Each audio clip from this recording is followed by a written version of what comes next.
5.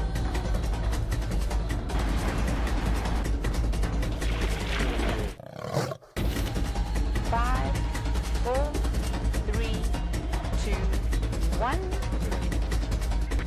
You are live, you are live. Good morning, ladies and gentlemen, and boys and girls of all ages. Welcome to the Sunrise Safari. For those of you who don't know, my name is Jamie. I have Bryan on camera with me this morning. I'm waiting until it gets a little bit lighter and there's a bit more ambient light and less clouds. There'll be Stef out and about on his on-foot wanderings along with Wium on camera.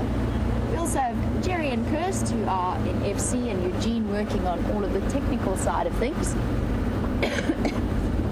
That is involved in getting a live safari to you. And we're coming to you live from Djuma and Arathusa game reserves in the Sabi Sands in the Greater Kruger National Park area of South Africa.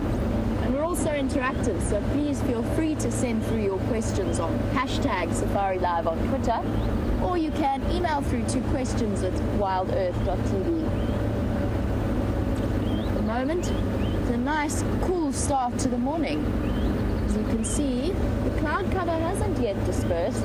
I said yesterday I thought we were at the end of our frontal system and that the sun was going to be out today. Guess I was wrong, at least for the start of the morning. There is at this point a really noticeable difference in the morning light that we're experiencing. Temperature's sitting at around 20 degrees centigrade, which puts it at 86 degrees Fahrenheit. Nice nippy start. As our regular viewers know, we actually really enjoy these nice cool mornings. Gives us just a little bit of a break from what has been a scorchingly hot summer. I'm on my way to check, well, actually I'm debating a couple of options, but I think I've just decided where I'm on my way to. I think I'm on my way to the Buffelshoek boundary. I want to see if maybe, just maybe, we get lucky and the Nkuhumas have decided to come south. I haven't heard any lion calls this morning. Well, I have, but much further south than where we are at the moment. I also set out with a distinctly, let's say dodgy tire on my back right. So if at some point I have to jump out and change it, it's because my quick fix didn't work that well, but it should be okay. It's looking fine. We'll see. Should be okay.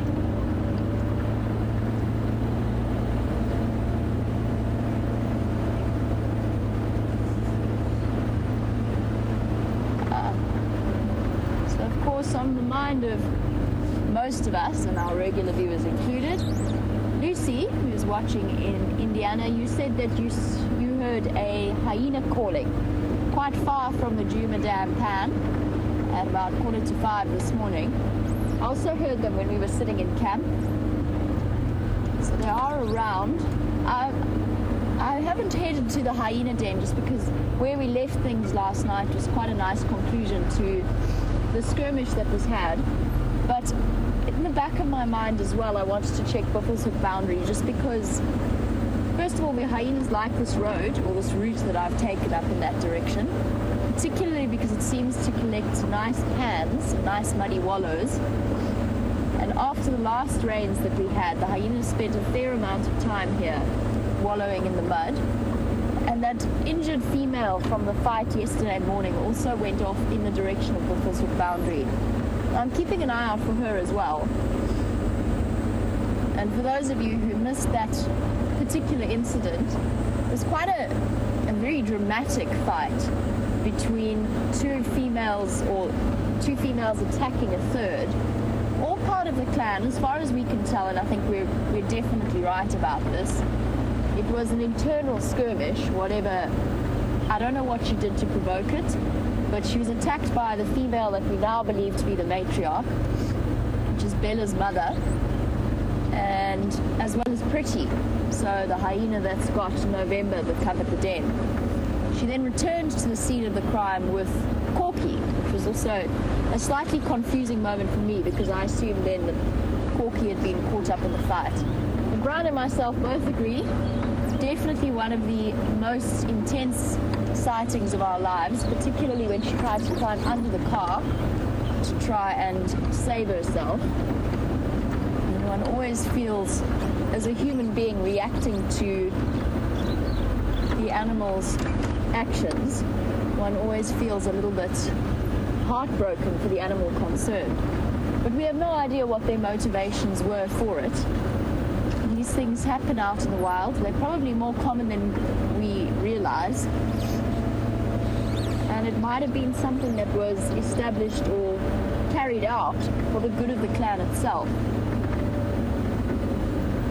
There's one more mystery that remains to be solved. I'm still trying to figure it out myself, and that is when James first found that den site on Mvubu Road. If you cast your mind back to about 10 days ago or so, he had a female calling at the entrance to the den. And I would say about 5 days later, when I was sitting at the old Gallagher shortcut den, there was a female that also was wandering around the entrance. She was not Corky and not pretty. She was interacting with November on quite a almost maternal level, but she's not her mother. And it led us to believe that she had cubs as well. We still have yet to see them. Now, I don't know whether that means she's taken to another den site, which is a possibility. I might even pop into Gallagher shortcut den on my way around here and just double check and see if maybe she's decided to have her or move her cub to the Gallagher shortcut den. Or the fact that she's been calling so frequently and that we haven't seen the cub might, and I'm just throwing this out there as a possibility, I don't think we'll ever know the answer if it is the case. But it might be because she lost her cubs. That's a mystery that remains to be seen, and I think unless we see her with the cubs, we will never know the answer as to what happened. Millipede, not to drive over you.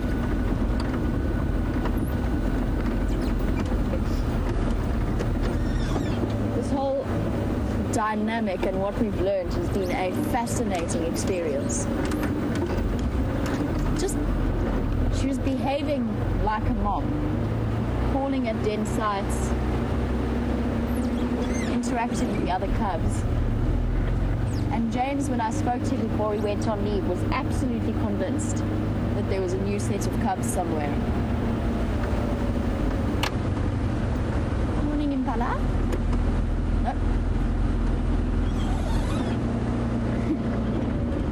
This one over here,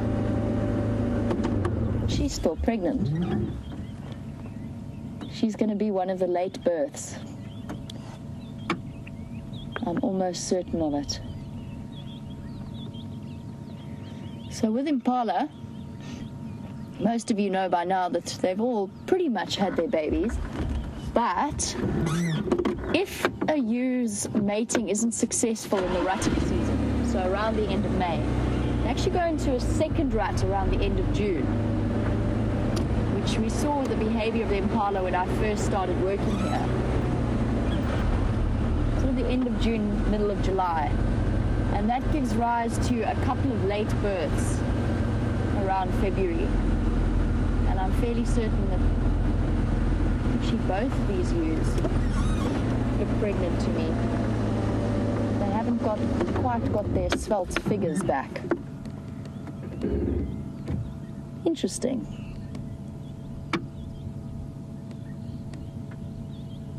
So we're going to have a couple of late births. Might even find, because last year was a particularly dry, wet season, not as bad as this year, but it was still fairly dry.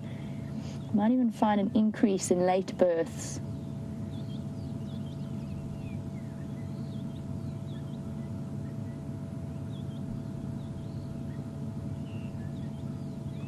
They're very nervous. They're quite on alert. I wonder what they're hearing. Wouldn't be surprised if the hyenas have been wandering around here all night. Could also be that they're reacting to other antelope moving in the bushes that they can hear, but they haven't quite determined what it is yet. It's just the way they've both gone stock still, and how skittish they were when we first stopped to look at them. What's up, girls? What do you see?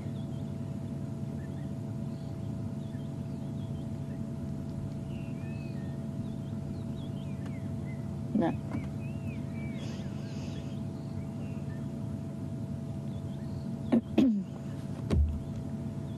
Okay, they've relaxed a little bit. Still a bit jumpy. But also quite possibly a bit more jumpy because they feel pregnant and vulnerable. All right, girls. Good luck.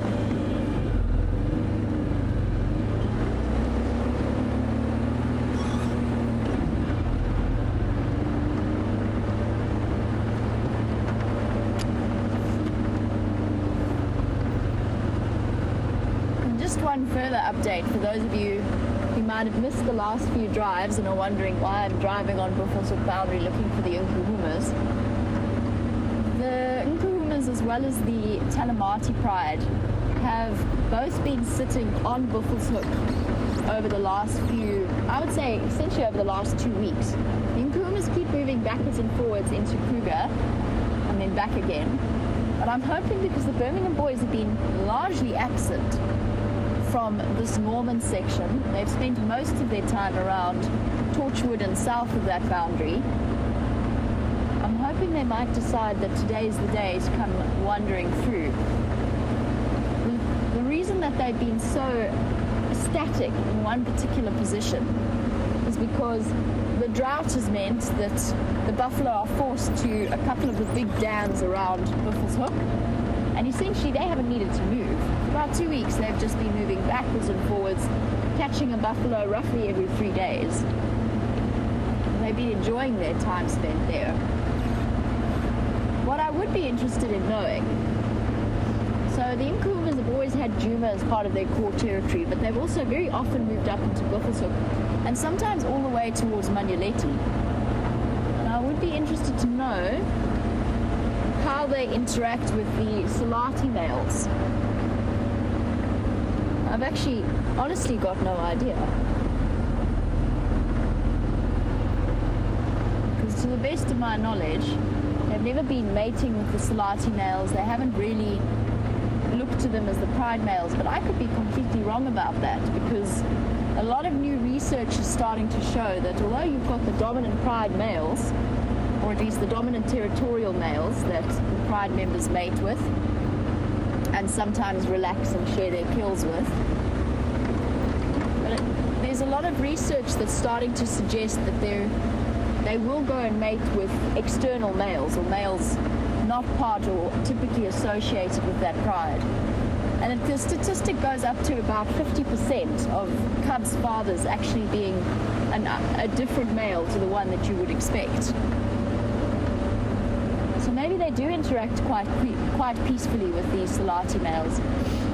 Since we're here at the Gallagher shortcut, let's just go check that den site. See if maybe there's that female there.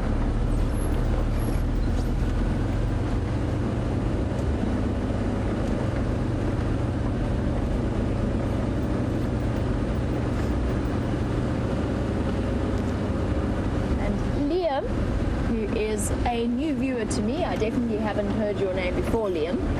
Liam, you'd like to know if hyenas are primarily nocturnal, diurnal, or a combination of both. And Liam, the answer to that is primarily nocturnal. They do most of their wandering, scavenging, and hunting. And they do hunt, and they hunt fairly successfully when they choose to. Most of that is done at night. And then what we've been doing recently is spending quite a bit of time at the den sites around this reserve. We've been incredibly fortunate that we've been able to spend as much time as we have.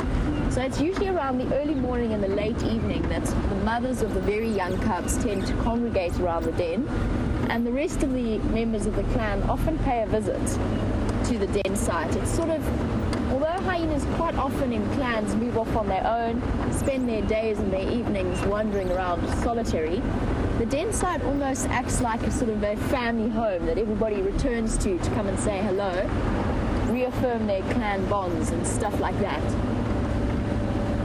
So it's a good place to observe the comings and goings.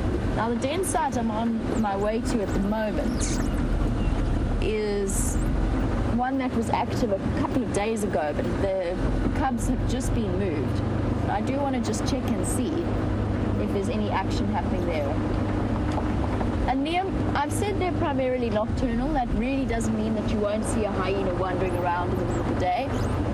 Generally, they spend the hottest period of the day sleeping in drainage lines around bushes. And if there's been rain and if there's puddles in the road or on the side of the road, then they'll go and they'll sleep in there. They do enjoy a good mud wallow.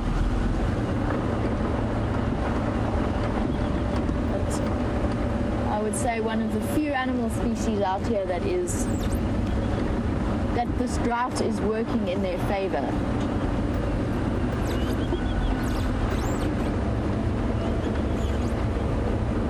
Let's go see what's happening there.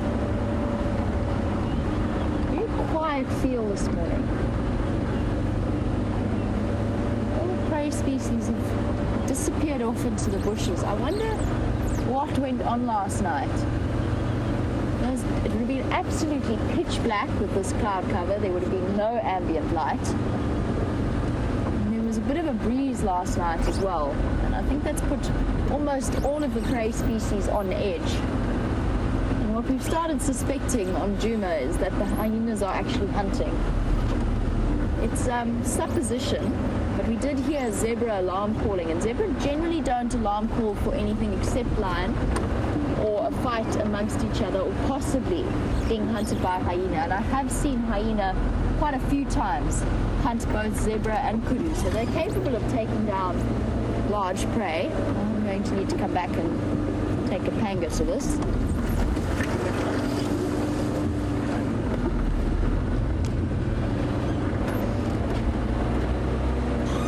problem with branches like that is people create new roads around them.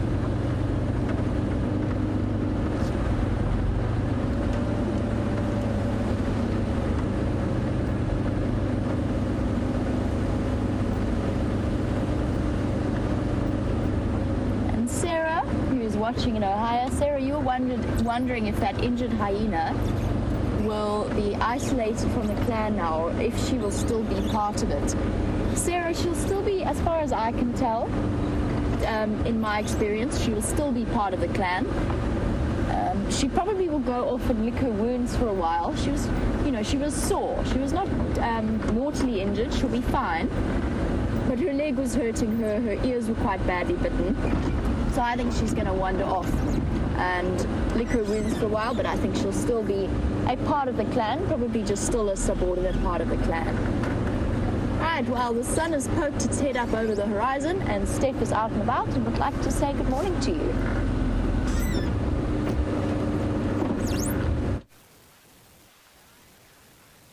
Well, good morning. We're standing here on Quarantine's open area, quite close to the camp. And the reason why we're standing here this morning is to try and do some tests on the backpack. Obviously, the last time we did a walk was a morning or two ago in the rain, and we couldn't get it right. There was some little gremlin that's crept into the pack, and unfortunately, I must say that gremlin doesn't seem like it's sorted out. So we are going to say good morning, and we're going to carry on walking around Quarantine and probably head straight back to the DRC and go and pick up Rusty. And take Rusty out so that we can carry on the drive and help you find something exciting. For those of you who are just joining this this particular show, my name is Stefan and I've got Wium on camera. There we go. And we are on a bushwalk, a live bushwalk. First time in the world that this has ever been done. And even though we've been at this for quite some time, the amount of technical skill that goes into getting you a live bushwalk all the way from here to where you are at the moment is something quite astounding. And from time to time, these little things go wrong. So we're going to be heading off, going across this open area. This used to be a quarantine camp, believe it or not. It's where it got its name. And I don't quite know what they used to quarantine here. I have a feeling that it was wildebeest. A couple of years ago, the Sabi sand used to swap white rhino. Can you believe it or not? There were too many rhino here. They used to swap white rhino for wildebeest, hundreds at a time. And I've got a feeling that this was the quarantine camp for those wildebeest. And incidentally, where Wium the wildebeest got his nickname from is that the wildebeest keep on coming back here. It's an area that is renowned for good wildebeest, probably the best in the Sabi Sands at the moment. And for the reason I think is nice and open, and there's some good water close by. You've got Djuma Dam and the Pan close by, and it's not right close, it's not right on. I'm always intrigued as to why some open areas work and why some open areas don't work. And this just seems to be one of those open areas that works for no reason that I can fathom, except for the fact that it's on a crest as opposed to below the crest. Also, it doesn't have water right in it. It has water probably about 500 or 600 meters away, 500 or 600 yards away. I think that those combined conditions make this quite a nice open area. It's a very lovely open area. Lion here, leopard here, cheetah here, wild dog here, wildebeest here, which are quite rare.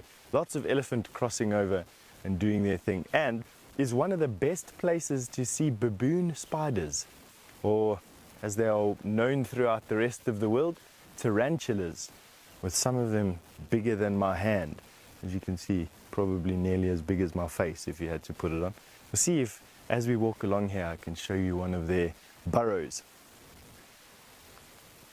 They dig nice soft, well, they dig in nice soft substrate.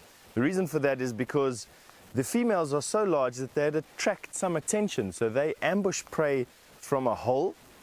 They do not walk around, they dig holes from when they are very young, and at a point when they become mature, they lose the ability to be able to dig holes. And so what happens is that they dig a final hole, and that is where they will live for 20 years, 15 to 20 years. They can live up to 30 years old. Can you believe a spider as big as my face living for 30 years?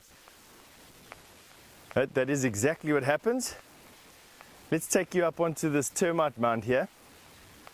For those of you who are long-term viewers of the show, we have a fireside chat from time to time on a Sunday and when we do TV shows. And this is the fireside chat venue. Right where we are now.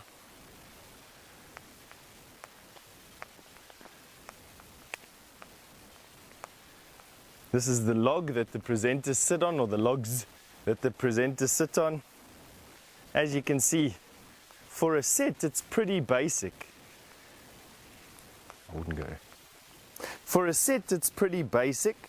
It just really consists of a fireplace with a few stones and a box carrying all of our fiber optic cables and everything.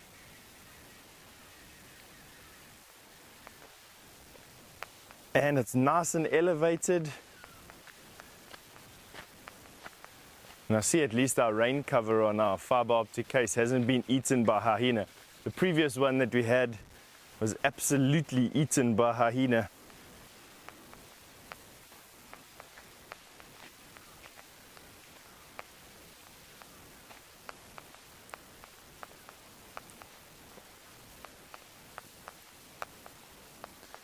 I'm busy walking through here, busy looking for one of these baboon spider holes that I've promised you that I'd show you. And of course, because I've predicted that I'm going to try and show you a baboon spider hole, every baboon spider that is on quarantine will have camouflaged the entrance of their burrow.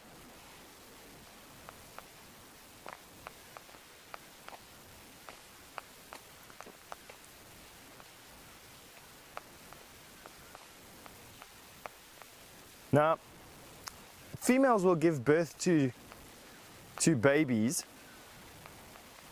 or eggs actually, which turn very quickly into babies, and then actually look after the young spiderlings up to their first or second instar. So they're actually quite big. They're about that big when they start to leave the nest. And they quite often, this time of the year, you'll see them standing at the entrance of the burrows, catching anything that comes past. I've mentioned they're old world spiders. And that means that they are ambush specialists. Rather than the more advanced spiders or the silk spinning spiders. Every spider produces silk. It's one of the characteristics of a spider. But some spiders can use different types of silk, and in many different kinds of ways. The orb spiders are probably the most advanced of the spiders, or evolved of the spiders, as they say.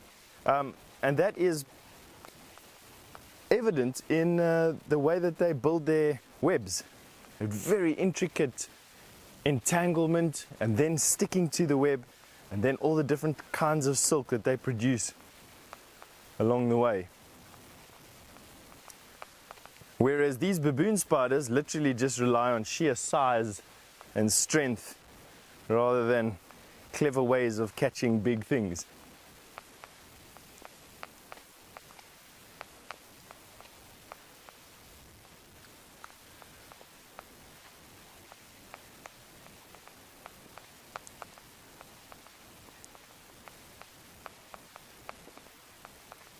Oh, Matthew from LA, Los Angeles, has asked me, are there any pine trees in South Africa?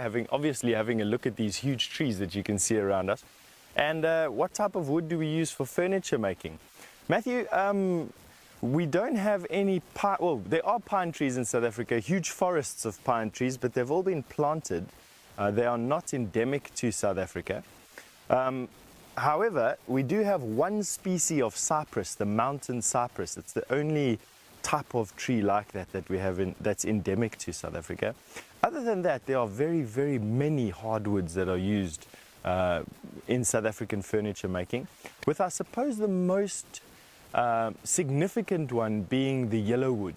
I think it's Pterocarpus is the genus. But anyway, the yellowwood, the Outeniqua yellowwood and the real yellowwood, South Africa's one of South Africa's trees. It's as far as I understand the national tree of South Africa. The yellowwood was used extensively in furniture making and in home building before it became a protected species, of course. But it is probably the most famous. And there are many, I would dare say, there are maybe as many as about 100 different species of trees, maybe even more. Not a carpenter, I'm sure that'll answer, but I've just noticed there's some elephant off to our left-hand side.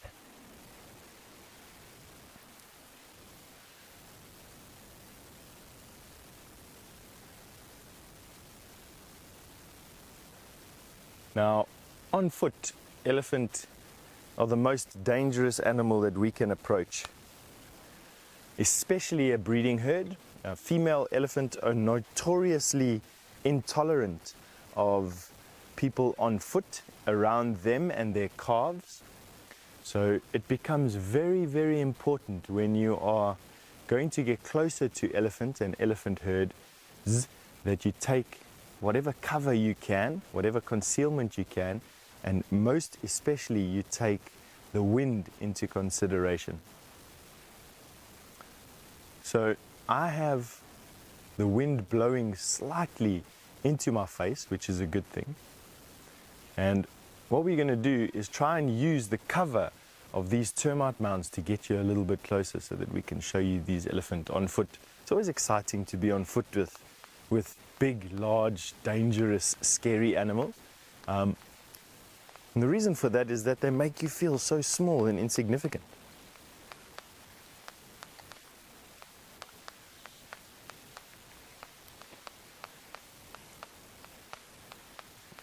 Now, we've got these elephants moving slowly towards us. And I'm almost convinced that at some point these elephants are going to be coming after these fruit. This is a green marula. Elephant go absolutely crazy for marulas. This is a marula tree. It's jam-packed with fruit. And these elephants are even right now standing underneath the marula tree, busy picking up these fruits. And they go to extraordinary lengths of going after these fruit. We're not exactly sure why. The fruit obviously quite high in sugar. They're not giving the elephant they're not making the elephant fat. I think it's just because they taste nice, to be quite honest. And elephants will go out of their way to come after this fruit.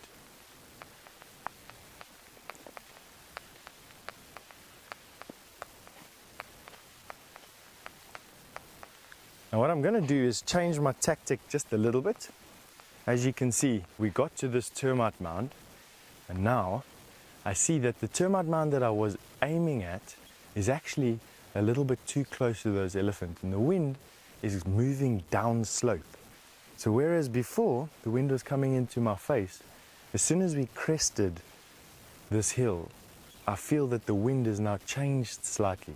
What I don't want is I don't want the scent of Wium and I's perfume this morning, mixed with coffee, mixed with rusk, mixed with camphor cream. Definitely not any shaving cream this morning for either Wium or I. I don't want the smell of that wafting onto these elephants. Not that they're going to immediately just run over here and throw Wium and I into the top of the tallest tree, but we don't want to let those elephants know we're here. In actual fact, the aim of one of these walks is to be so unobtrusive through the bush that the elephant don't even realize that we're there, and we can view them undisturbed and unfettered, part of the whole experience of a walk. So I'm going to change slightly the heading. We're going to head to this clump of bushes here. From those bushes we're going to try and head to that termite mound and see what it looks like when we get there. So come along.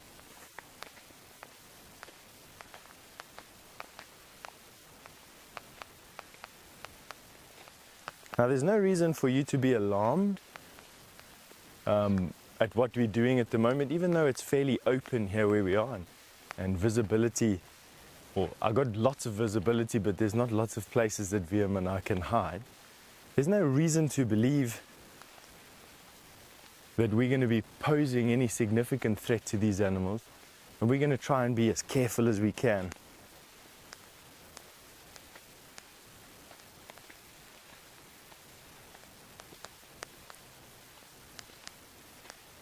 So now I'm at these bushes.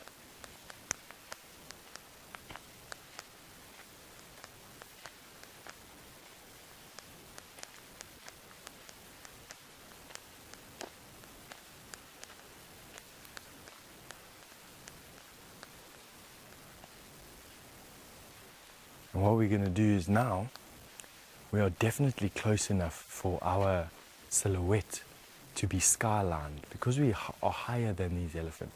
If I had to all of a sudden walk out into open here, I'm changing the skyline, and my man shape could definitely upset these elephants. So what we're going to do is just stick our heads slowly off to the side of this bush so that we can get to see what these elephants are up to.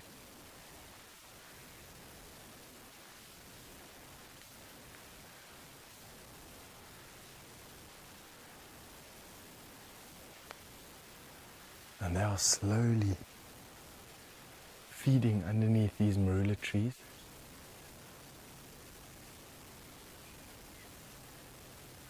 They're moving down the valley, going from bush to bush. Now it's because it's so dry at the moment, I can fully expect that these elephants are feeding in and around the 20 to 22 hours per day. So let's say 18 to 22 hours per day, to get enough food in them to keep them healthy, which is a long time. Here we've got another elephant coming off to our left hand side, and just shows you that keeping good situational awareness is key to being on foot out here in the bush. You don't want to get so absorbed in what you're watching you don't notice something coming, sneaking up on you from behind or from an area that you're not keeping your eyes open for. To me, that looks like another female. And there's a female in there with beautiful tusks. She's really got some lovely, gorgeous ivory on her, as they say. So right now, these elephants are completely unaware of where we are. We're not going to get any closer. As you can see, there is no real cover between us and the elephant at all. There's one scraggly little tree and a termite mound, but the wind is blowing directly towards them from that area, and that'll offer us little or no protection at all. So this is it. This is as close as what we're going to get to these elephants. as mentioned, the aim of these bushwalks is not to stand here and show you how scary I can be and scare away these animals. It's so that we can be part of the environment, we can be part of the bush. And I think the biggest trick that I learned while I've been operating on foot is when to call it, when to actually say, this is close enough, or let's get a bit closer.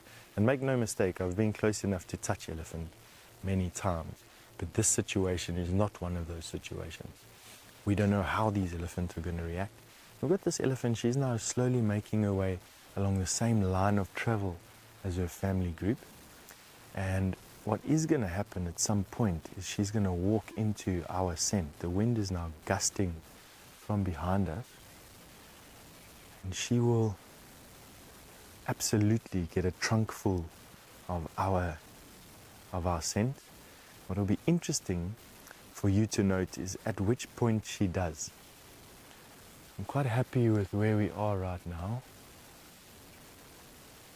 even though we haven't got any elevated position really close by to us.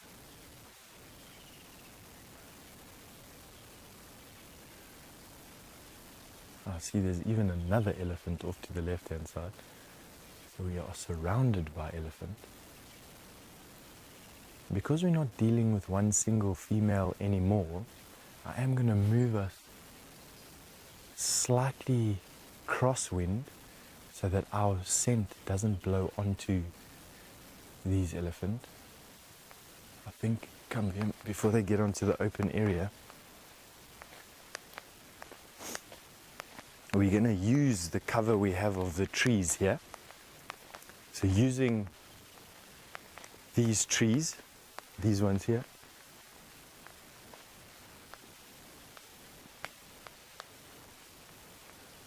we're going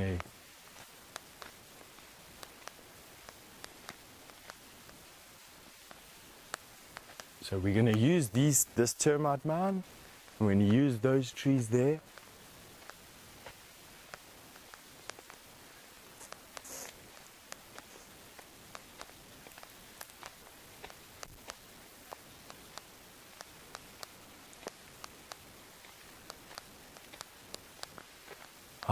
And the inevitable question from Bryan is, firstly, good morning, Bryan. So, if the elephants are eating for up to 20 hours a day, when do they get to sleep? Well, the easy answer, Bryan, is when you're very hungry and you need to eat as much as what these elephants are eating, sleep becomes secondary. That is the easy answer. The more complex answer is that most animals out here in Africa have developed the ability to function on very little sleep. Animals such as giraffe, for instance, only really need about 20 minutes a day.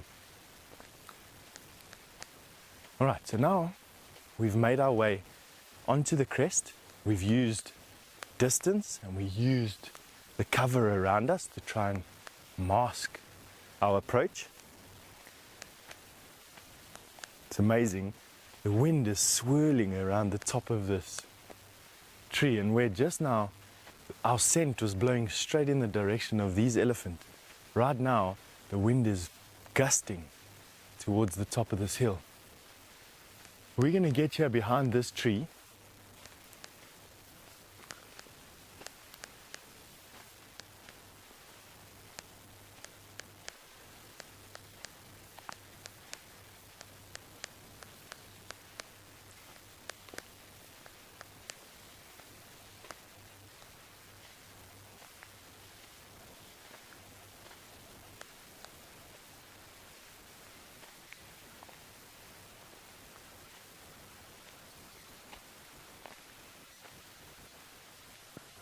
Excuse the expression that I've got on my face, the pinched expression I have on my face.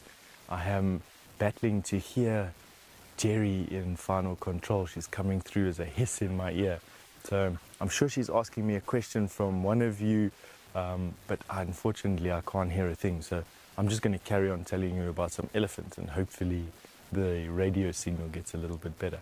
So now what we've done is we've used this avenue of trees and we've approached through this avenue of trees, which has allowed us some concealment. You can see exactly what I mean by the avenue of trees here. We are now once again upwind of these elephants, which means that the wind is blowing from us into a direction that's not towards the elephant, which makes it a lot safer for Wium and I. The area where we're at the moment may seem like it's quite safe. We're right close to camp. We've got lots of trees around, but in actual fact, we are very limited to our choice of where we've got to go. With elephants, if you do happen to pick a fight with an elephant, getting elevation is always the key. You want to try and get as high as you can, as quickly as you can. But in this particular case, we are using distance, and we are using whatever sparse tree cover we've got to shield our approach, and we're in complete safety right now. As I mentioned, the trick here is to try and decide at which point you call getting close to elephant. And at this point, with only a few scraggly trees between us and the elephant, this is the point that I'm happy with. And to give you an idea of how close we are to these elephants, we are probably about 100 yards, 150 yards from these elephants. Completely and totally unaware of our presence.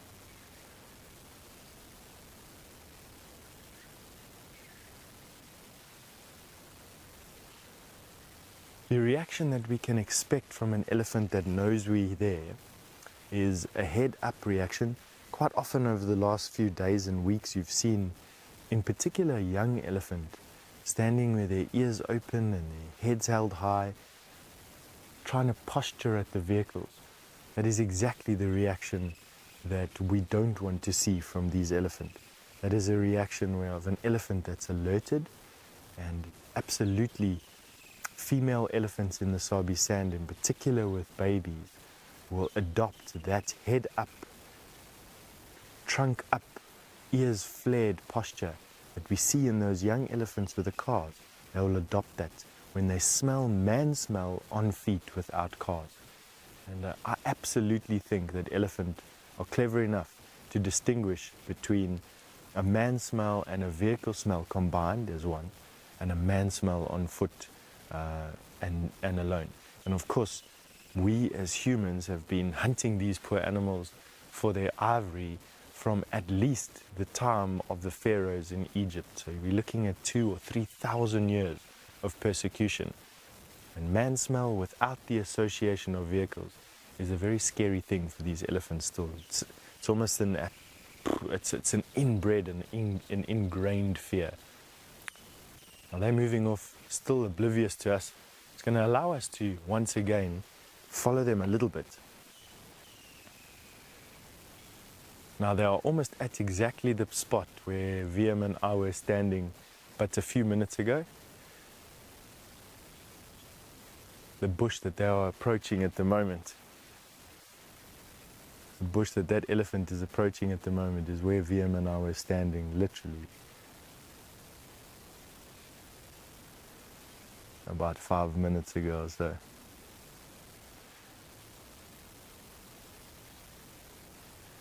Isn't that lovely? These elephants are going down to the water holes at the camp. I think that they haven't had a drink since yesterday, and they are making their way through to either the pan in front of Galago or the pan in front of Vuyatela. For your sakes and for the dam camera's sake, I hope it's the dam in front of Vuyatela. You can get to see them go and have a drink of water.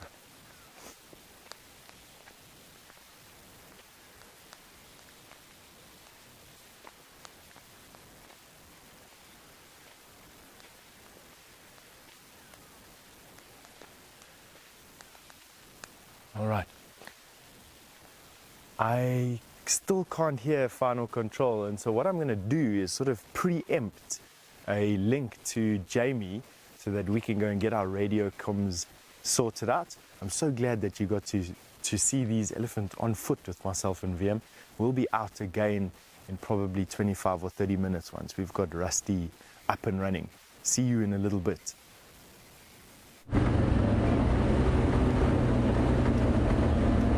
Sounds like you guys had an amazing time with Stef and those elephants. So I've got an update for you, and it's a combination of fact and guesswork. I'll give you the facts. Bryan and myself went to the Gallagher shortcut den, and the first thing that hit us overwhelmingly was the smell of decomposition. Something died there, or something is dead there. I got out, I walked all the way around the den to check and see if maybe it was, oh, leopard tracks. Sorry. I'll finish that story in a moment. Oh, leopard tracks. So, Deb, you heard a leopard calling last night. Here's tracks. Whether it's in Bula or Tingana, I do not know. One of the two. Difficult at this point. Their territorial boundary is fairly fluid. Let's see if I can show you them. Light's not ideal. Hold on, Vito. There you go. Hold on, let me hop out. Oops, sorry, Bryan. Let me hop out 1 second. I'll just show you what I mean.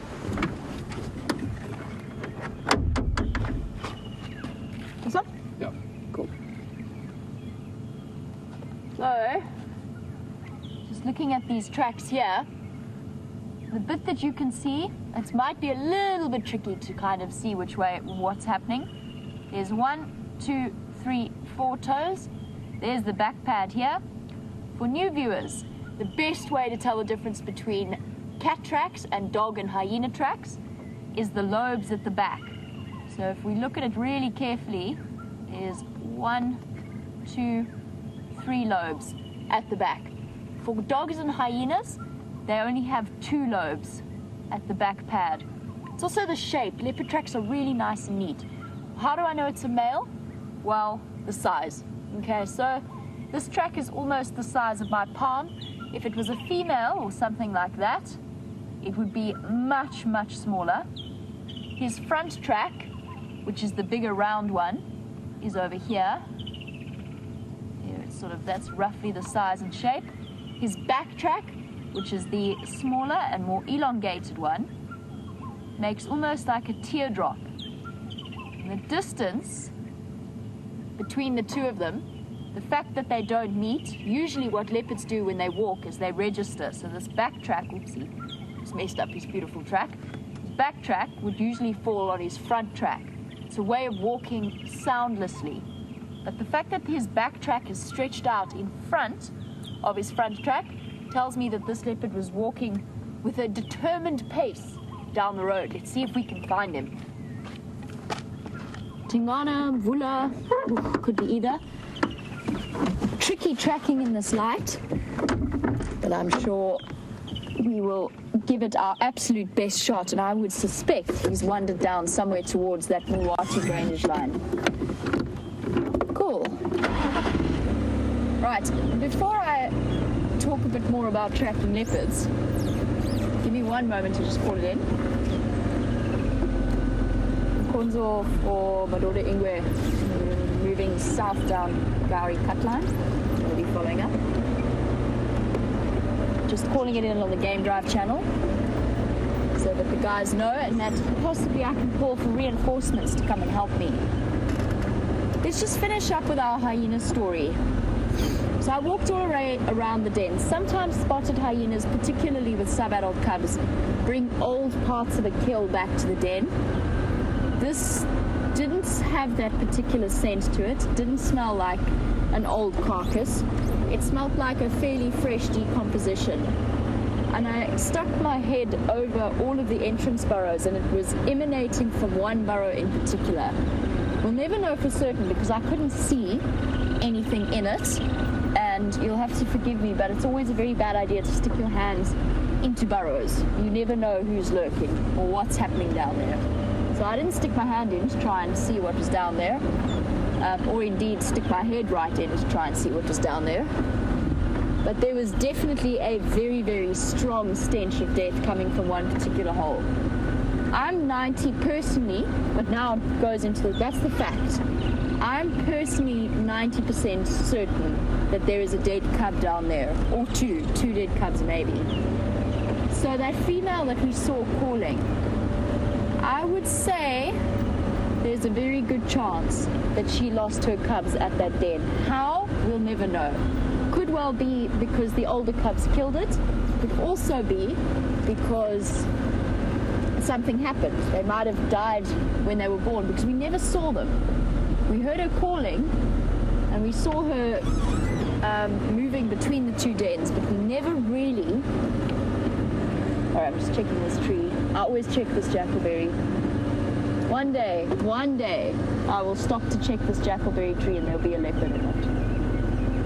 Hasn't happened yet though, and I'm pretty sure I've checked it on almost every drive. One day it will happen. So, as to what happened, we can only guess. We know that hyena cubs do kill each other on occasion. It's about a 9 to 10% chance of that happening, or it's happened in studies done, it's happened in about 9 to 10% of the cases. We know that occasionally aunts do kill cubs as well. Maybe they got a little bit too curious with the other cubs. We'll never know. I suspect that's what happened. Whether or not it is connected to the fight we saw yesterday, my suspicion... Sorry, now I need to focus on two things at once. I need to see where these leopard tracks went. I think he probably went down here, but I'll double check. My suspicion, and I don't really know why I think this, is that it is connected. I walked here. But I don't really know why I think that, and I don't really have a theory as to how it's connected. Unless she just, her instincts were so strong and she decided that maybe this was the best way to approach things, and by mothering the other cubs. Maybe the other females got frustrated with that. I honestly don't know. This is pure supposition on my part and we'll never know. But I think it's fairly safe to say, unless one of the older cubs dropped a piece of carcass into that burrow, again, I don't think is likely. I think that a female has lost her cubs, and I suspect it's that same female. There you go, that I think really is the end point of the story for now. I don't think we can go any further in terms of guessing exactly what happened. And I've just heard on the Game Drive channel that they're all quite contented and peaceful at the hyena den itself. I'm going to focus now on looking for this leopard because Deb reported she heard this leopard soy at about 1 o'clock this morning from the Djuma Dam camera. Let's go investigate. Keep your eyes peeled. You never know where we might spot him.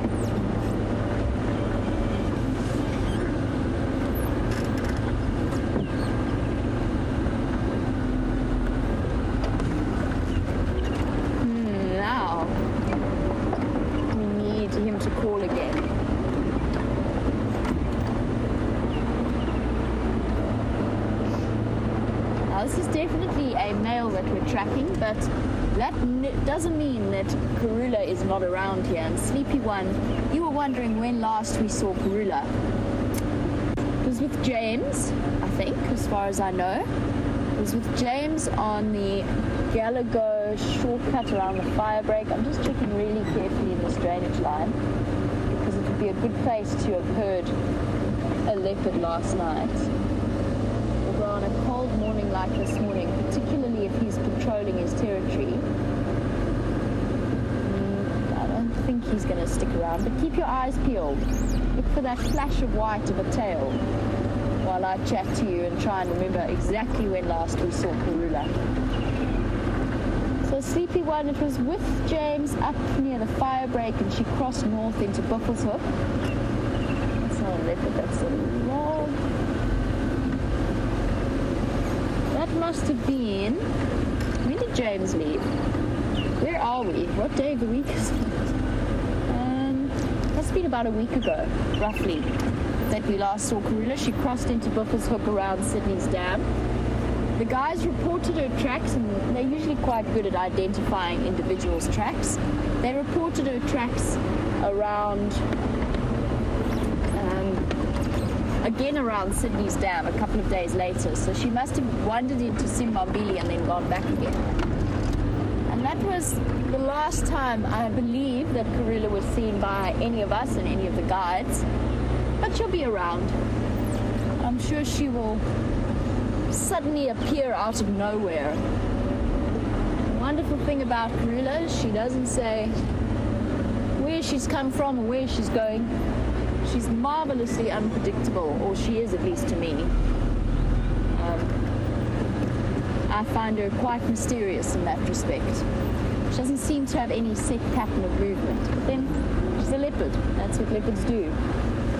And they wander far and wide. And Karula, of course, has the biggest territory of any leopard in the Sabi Sands, or at least in her prime she did. And probably this little Dacre has a rough idea of where that leopard is. He would definitely be on the menu. You shy little one. At least you're being more cooperative than the Dacres I've seen over the last few days. Little female. Look at the mohawk. She's kind of an impressive one. Shame girl. That was quite nice. They're quite shy little antelope. It's not often that we really get to spend all that much time looking at them. Tiny little territories. Probably from the dam until here would be roughly the size of that Dacre's territory, where she will live with her mate, and they remain mated. They're monogamous-ish. Interesting thing about Dacres, they're monogamous-ish. So they stay in the territory with their mate, males and females, and they're very defensive about, so females will guard the territory against other females, and males will guard against other males. One of the reasons behind that approach is because quite often Dacre are actually secretly unfaithful. So if a female, and they forage separately, they don't spend their entire day together. So if a female Dacre is wandering around, foraging in her territory, and an unknown male happens to pop in, and she happens to be an estrus, she will mate with him. And vice versa for the males. But not all Dacres do it, apparently. There's been some really interesting studies into the way that they interact. Some of them are completely, I suppose you could say, completely faithful and monogamous.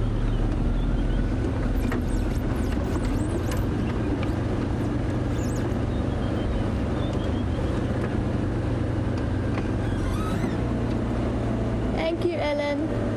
Ellen's updated me and said that that day that I was thinking of with James and Tebs was the 5th of January.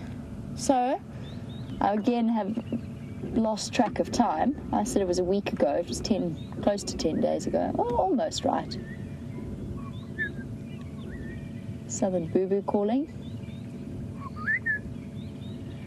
This Wahlberg's nest. As far as I know, Bryan, have you seen any activity in it? Not lately, no. No, I haven't either. I also haven't seen the parents around it recently. I haven't seen any movement in it. It's quite sad because I actually don't think it survived if they had an egg there. And I wonder whether it's not because this knobthorn actually doesn't have much in the way of leaf cover. It's been so hot that that egg probably sat in the blazing sun at times. I mean, that's not the parents' fault. There's not much they can do if the drought has been so severe that the trees don't have their usual amount of foliage.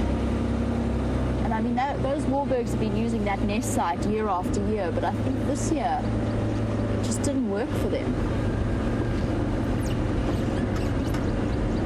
I don't know what the success rate of nests is, but they actually tried to build another nest. Sorry, distracted. in my leopard search, but they've actually tried to build another nest lower down after the first one. And I wonder whether that wasn't because the cover wasn't sufficient. And as far as I know, this nest site has been used successfully every year. And there you can see where they started constructing a second nest and then abandoned it. And come to think of it, I haven't seen them since I got back. And that realization's only really just hit home now.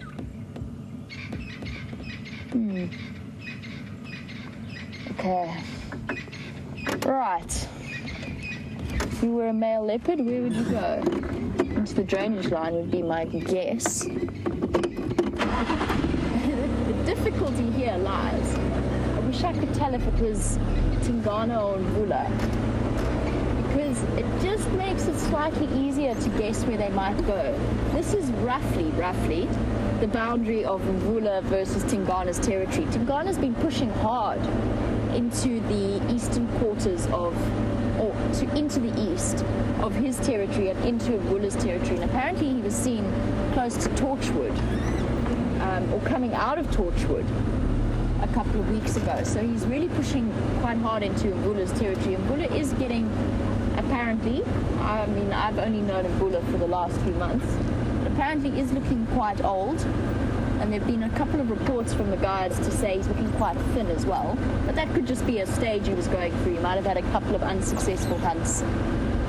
But if it was Mvula or Tingana, we could sort of guess whether we go left or right, east or west. Tracks disappeared down towards the drainage line.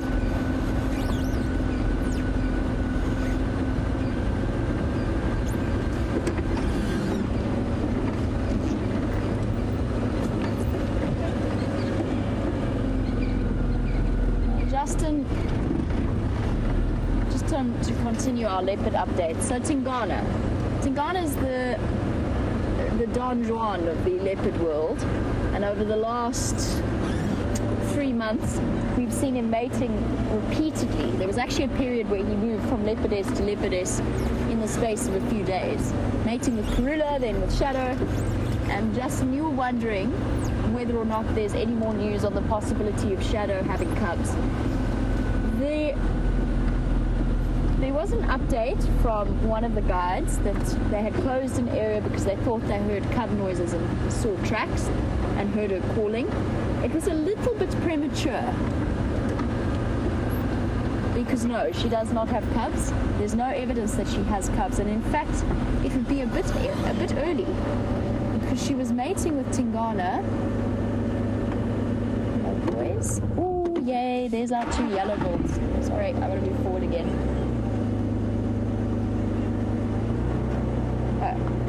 There's our 1 yellow bull. It's usually 2. This is the second.